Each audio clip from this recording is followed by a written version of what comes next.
Bonjour et bienvenue. Awa Seck, mère de 3 enfants, a été retrouvée pendue dans sa chambre. C'est son fils, âgé de 11 ans, qui a aperçu la scène avant d'alerter le nommé Diouf. Après avoir défoncé la porte de la chambre, ce dernier a rapidement coupé la corde, croyant qu'Awa Seck était toujours en vie. Son décès a été constaté au poste de santé. La thèse du suicide est privilégiée. Selon la famille de la défunte, cette dernière souffrirait d'une maladie mentale, sans plus de précision.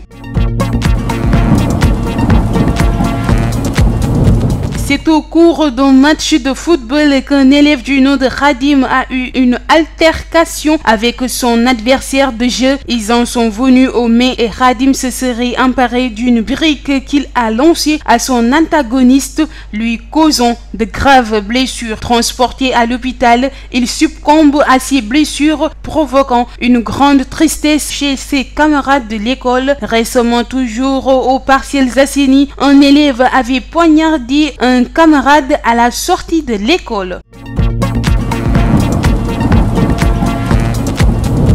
La présidente de l'OFNAC, Madame Seynabou Ndiaye Diakhaté, a souligné qu'à ce jour, 1247 assujettis actifs comme passifs, c'est-à-dire le nombre de personnes qui doivent faire leur déclaration de patrimoine, ont été dénombrés, mais seulement 788 déclarations d'entrée ont été dénombrées, soit 59% en valeur relative, et en ce qui concerne les déclarations de sortie, il n'y en a eu que 150, informe Seynabou Ndiaye Diakhaté. 33 ans de service, Général Fall est aux commandes depuis le 3 octobre 1988 au titre du recrutement direct de l'École nationale des offices d'actifs. Après un début de carrière dans l'armée, il est admis dans la gendarmerie le 1er août 1994, le prodigieux CV du désormais patron de la gendarmerie nationale.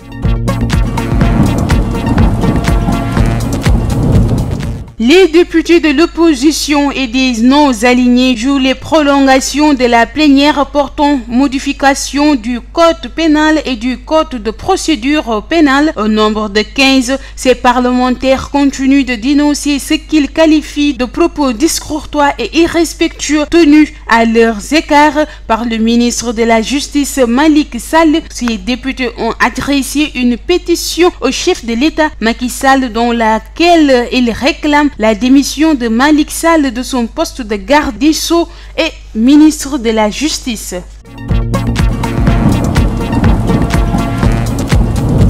Le département d'État américain a publié son rapport annuel sur la traite d'êtres humains et du travail forcé. Ce document citait des diplomates étrangers qui seraient au cours d'un trafic sexuel sur l'axe Dakar-Bissau. Le rapport révèle également que des femmes et filles de la sous-région sont soumises à la servitude domestique et au trafic sexuel au Sénégal. À Dakar, Saint-Louis et Ziguinchor, des filles seraient vendues à des touristes belges, français, allemands.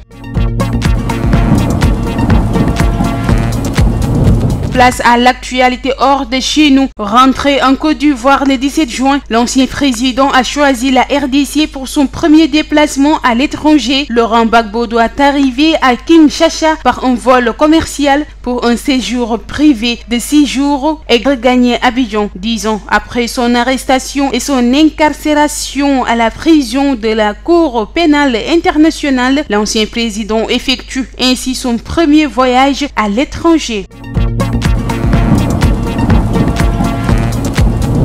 L'Afrique fait face à une augmentation sans précédent de cas de Covid-19 à travers de nombreux variants, précipitant le continent dans une troisième vague, a alerté l'Organisation mondiale de la santé. Les cas ont augmenté en Afrique pendant 6 semaines consécutives et ont coûté 25% d'une semaine à l'autre pour atteindre près de 202 000 au cours de la semaine, a indiqué le Bureau Afrique de l'organisation. Mesdames, Mesdemoiselles, Messieurs, voilà, c'est ce qui met ferme à ce flash d'information. Nous vous donnons rendez-vous d'ici quelques heures pour le Wolof.